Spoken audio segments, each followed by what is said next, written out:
Have you installed the new SkyLine OS update? Or are you still waiting to see how it goes?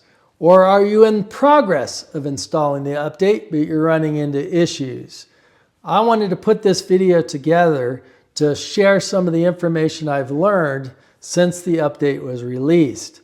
I certainly appreciate all the support of my first video on this update and all of the feedback. And many of you are having success installing this update without any issue, but not everyone. So this video is to cover what I've learned and hopefully will help someone who's yet to install the update. And if you have installed the update, you may learn a thing or two through this video anyhow. So the very first tip of installing this new update is to check what software you have on your bike before you start. Because if you have 2237D, you'll only need to do the second part of this update and not the first. Now you can check this by powering on your bike, so hold down the trip switch button to boot the infotainment system. You don't need to turn the ignition on. That's another good tip. You only want to have the infotainment system on, and you need to have your bike on a tender. Refer to my first video if you need more information about that. But you're going to go to the gear icon or settings, and then you're going to go to System, System Info, and then Product Information. And you're looking for the SkyLine OS version. It may say Instana, and then it'll have a really long number. You're interested in the last four parts of that number. So if it's 2237D, you are current up until this update. So you'll only need the second part of this update. So build USB thumb drive number 2 only. This update notes that it's for the following versions. So the numbers ending in 467D, 100D, or 111D. And again, if you have 2237D, you only need the second part. But if you have one of these other versions, you're going to have to install both the thumb drive number 1 and the thumb drive number 2. Now, what if your bike's version is not on this list? What do you do? Well, surprisingly, a few people have reached out with versions earlier than what's noted here.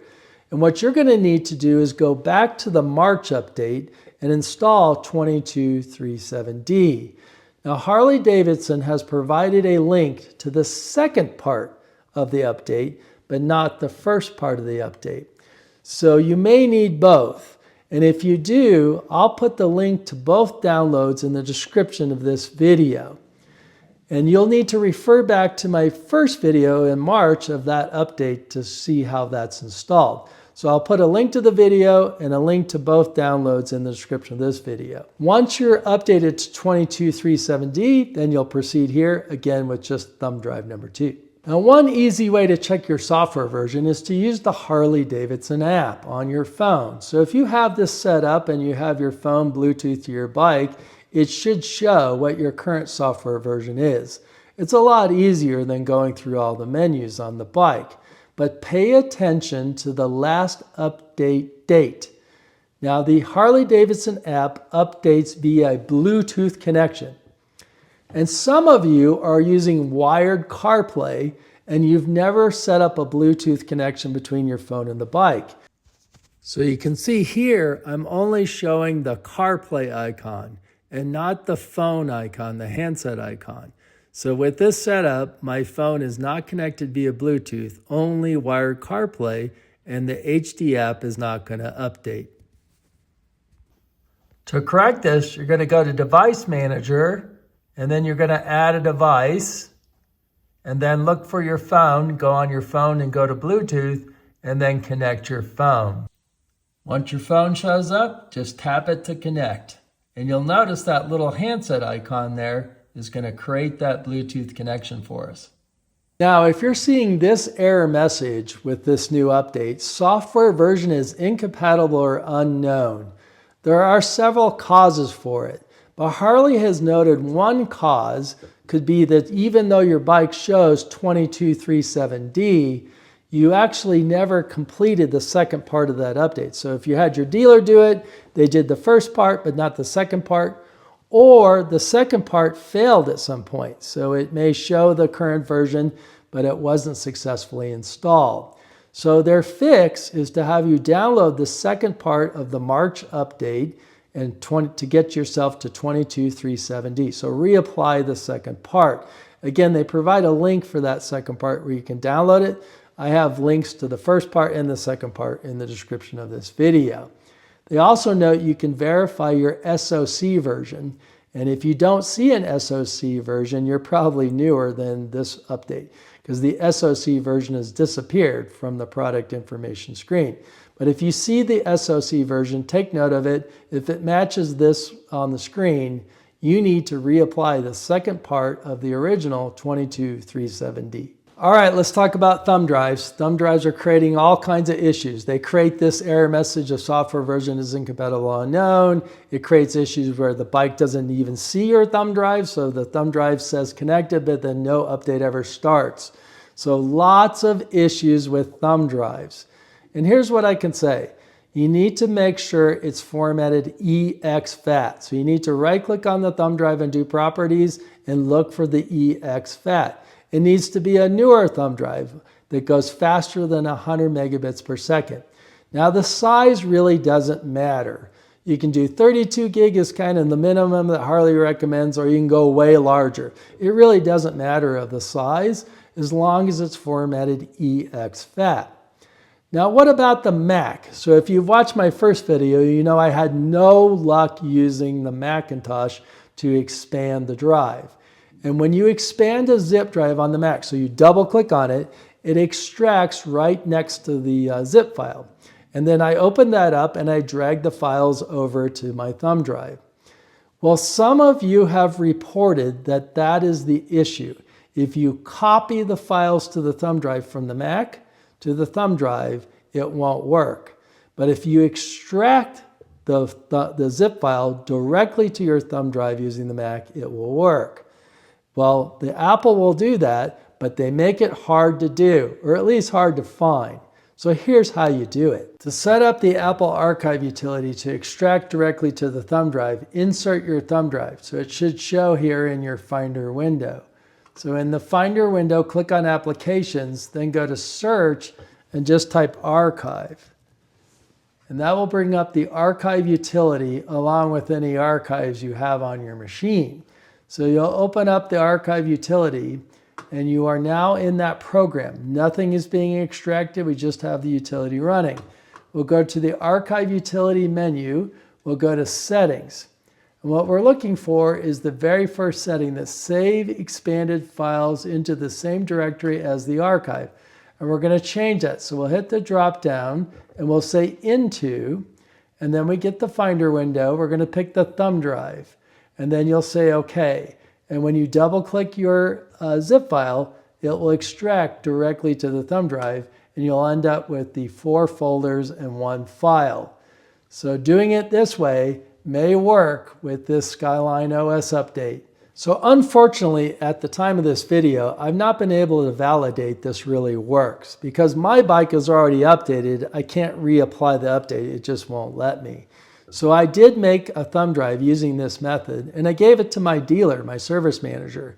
Unfortunately, he's been out, so I've not heard from him, so I don't know whether it's worked or not. But there are comments in the videos and in some of the forums that this does work. So please try it out and let me know.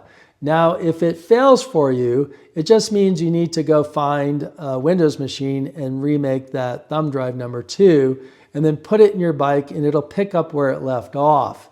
I'm happy to help anyone, so if you'd like to experiment using your Mac, let me know. We can join a video call and I'll walk you through it, and then if it fails, I can provide you a Windows version of the thumb drive.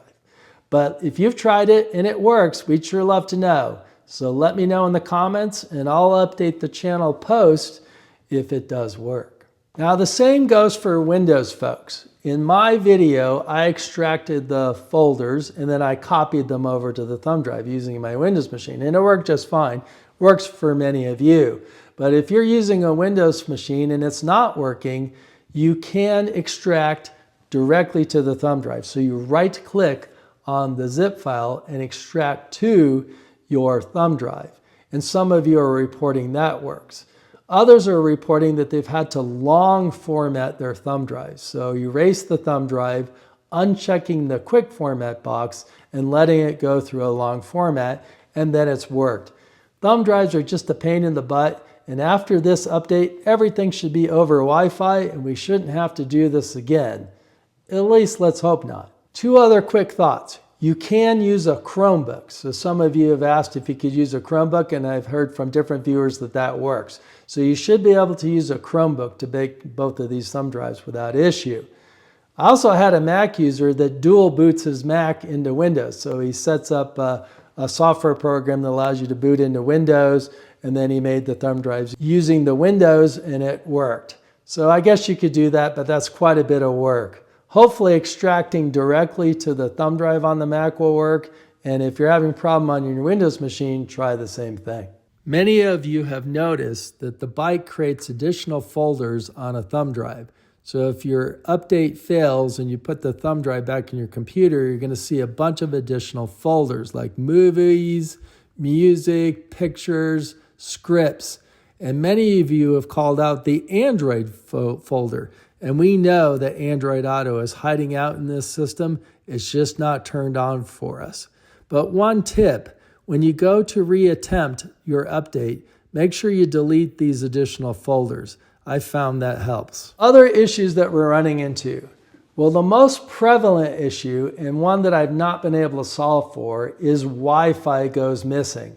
So you apply this update, and then the Wi-Fi option on your bike disappears. The menu option just goes away. And unfortunately, this breaks your ability to use wireless CarPlay. So you have to have Wi-Fi working on the bike for wireless CarPlay to work. Now, when you set up wireless CarPlay, you actually don't connect Wi-Fi on your phone to the bike. CarPlay does it for you. It makes its own little Wi-Fi connection between the source device, the infotainment system, and your phone. So you don't actually set this up manually, but without the Wi-Fi working on your bike, CarPlay will not create that connection and CarPlay won't launch. So you're stuck with wired CarPlay, which does work because you don't need that Wi-Fi connection between your phone and the bike for wired CarPlay, which is why it's so dang reliable and doesn't ever drop. But with this software update, if your Wi-Fi menu disappears, you're no longer going to have CarPlay. So I have tried pulling the main fuse. Pull the main fuse, let it sit for a few minutes, and then put it back in and it boots up. That has not worked for me. Now, I did have someone report that it did, but I've not seen it work. I've also heard resetting the infotainment system, so doing a factory reset has worked, but I've not found that to work either. So if the Wi-Fi menu disappears after this update, your only option that I know of is to take it to the dealer and have the dealer apply the update using the digital technician tool. And I have confirmed from one other viewer that that worked, and now they have their Wi-Fi back. So hopefully you don't run into this issue, but if you do, you're going to need to seek help from a dealer unless one of you out there knows the fix, and if you do, let us know in the comments. Another issue that's creeping up is the amplifier portion of the update is failing.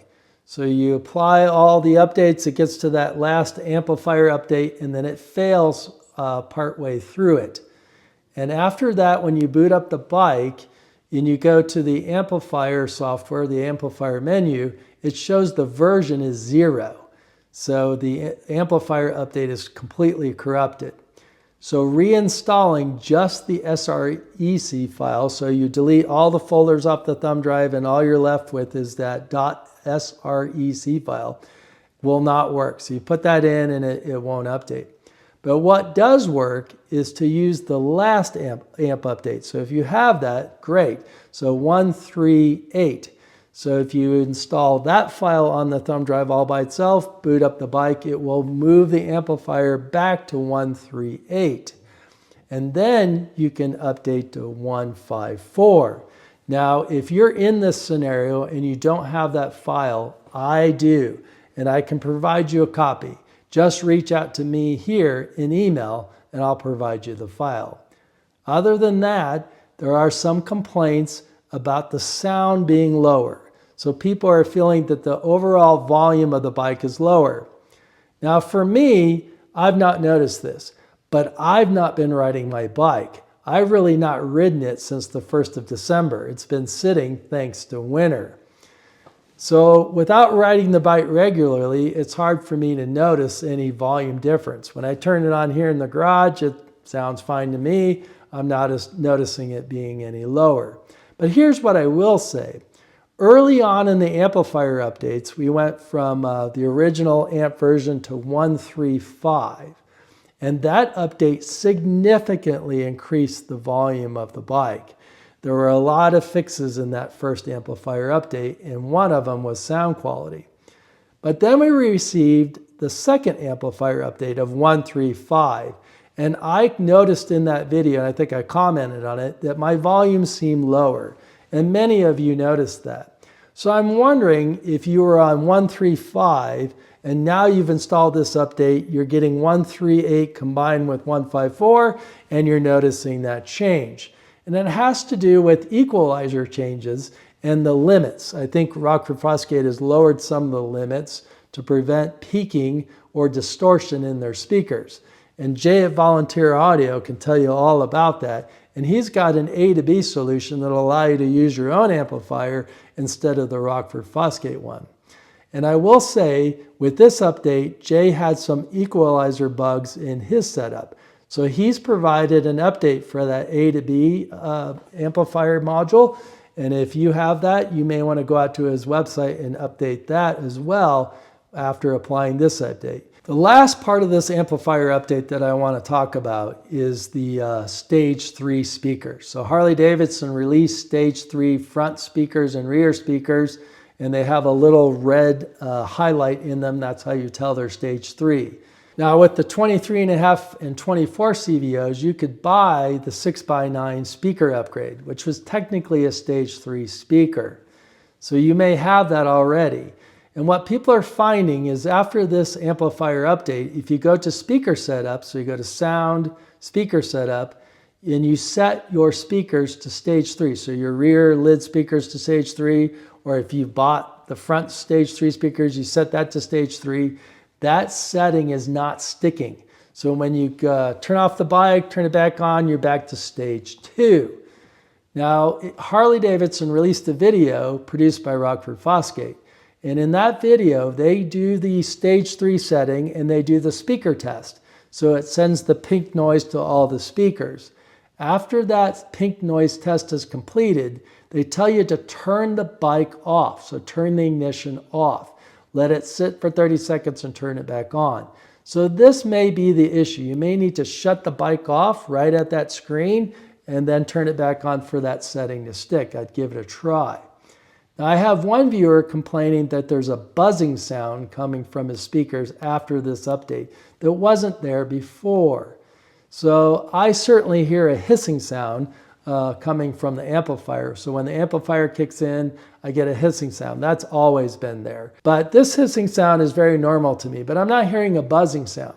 But I'd be curious if your speaker setup is set to Stage 3 at all, and you don't have Stage 3 speakers, it may be overdriving them, and that may create a buzz.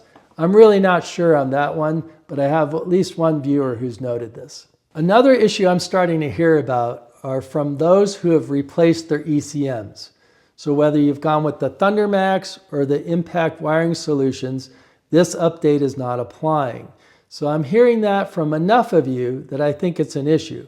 Now, I really don't know why the ECM would have anything to do with the infotainment system. I even looked through the log files after I installed mine. I saw no reference to the ECM or BCM being communicated to or noted anywhere in the log file. So I really don't understand why this would be an issue, but I've heard from several of you at this point that if you have your aftermarket ECM installed, you're not able to apply this update. I'd be curious if you do, and if you've had success, or if one of you owners have heard from ThunderMax or Impact Wiring Solution and know of a fix. Put it in the comments. One of the big new features is the ability to do future updates over the air. So meaning from a Wi-Fi connection. So you need to connect your bike to some sort of Wi-Fi, hopefully your home Wi-Fi, or you could use a hotspot feature on your phone. But it must be a 5 gigahertz Wi-Fi connection. And I would suspect some of you only have a 2.4 gigahertz connection in your home, and therefore it's not going to work unless you have a 5G network. So if you have a current modem from your provider or you've upgraded your router, you should have a 5 gigahertz network. Now, many of you will combine your two networks together, so your 2.4 and your 5 gigahertz into one network name. So I really don't know what will happen if you have a combined network, if it'll work. In theory, it should connect as 5 gigahertz and work. Now in my home, I've separated the networks. I have a 5 gigahertz network and a 2.4 gigahertz network. So I can definitely connect to the 5 gigahertz. So when you try to do a software update, you must first have this Wi-Fi connection on the bike indicated on the lower right-hand corner. Now many have been wondering what this is going to look like and how it's going to work. Well, I actually found this. This is a service bulletin on Harley's website that talks about how this firmware over the air update will work. And in here, they note that you must have a 5 gigahertz network connection. So it says Wi-Fi must be 5G. It also notes it needs to be a secure network. I don't really think that's true. I think it just needs to be 5G. If you don't have a password on your Wi-Fi, I'm sure it'll still work. So it notes that the updates will be downloaded while the vehicle is in normal use in the background as long as there's a Wi-Fi connection. Now, I find this disappointing, frankly, and a little scary. So if you're using your phone as a hotspot, so you have Wi-Fi connected to your phone, and you're doing that for traffic and weather in the navigation, an update may appear and start downloading. And I guarantee you, if your bike is trying to download a software update, your navigation is going to be really flaky in the sense of weather and traffic. So I think this will create some issues. It also may make the system rather busy.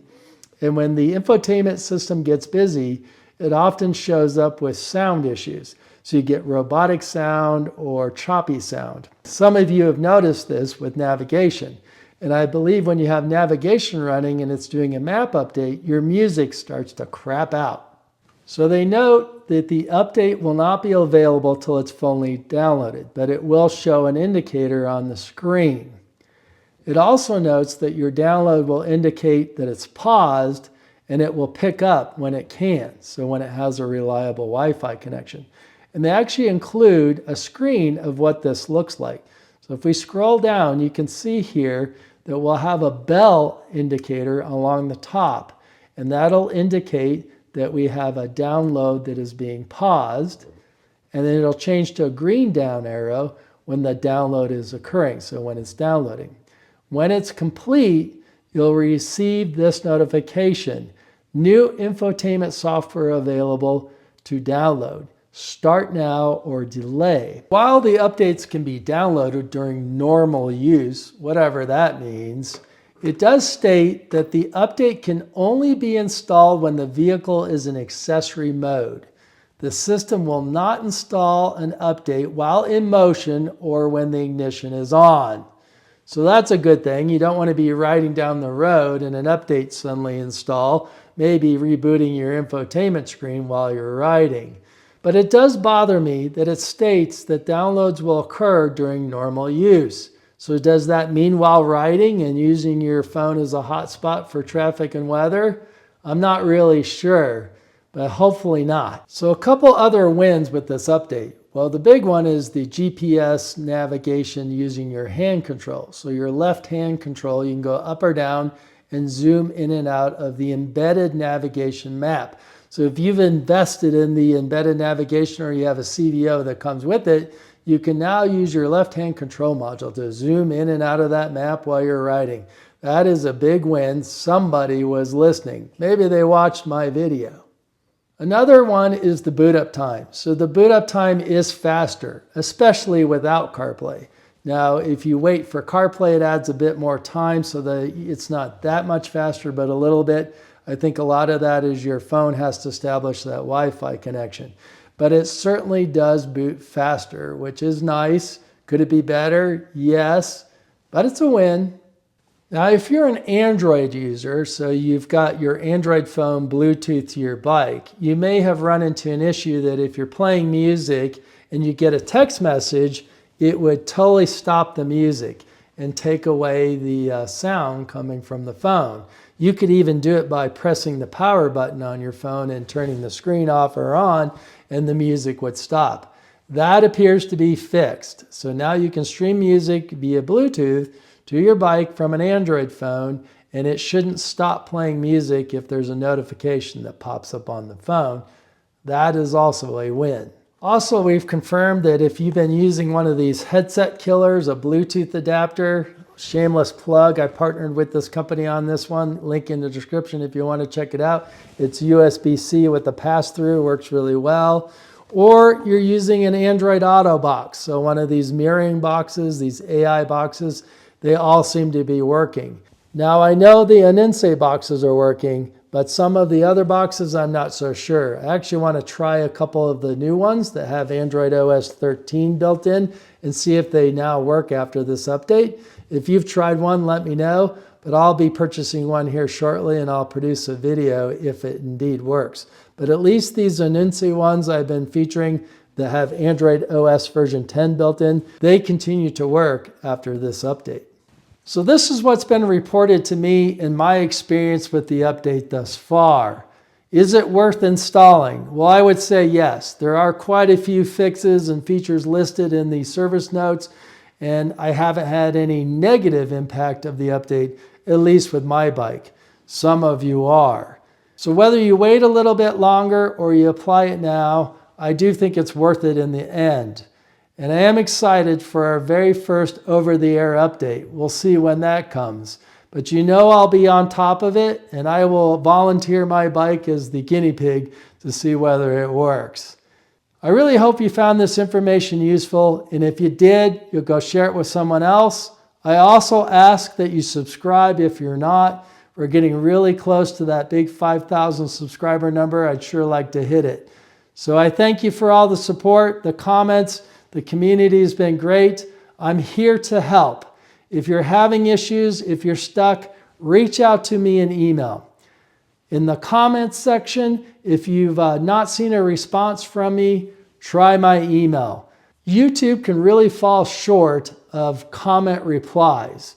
So if you reply to a comment that I made, I don't always see it. It's quite the challenge in its interface to find them.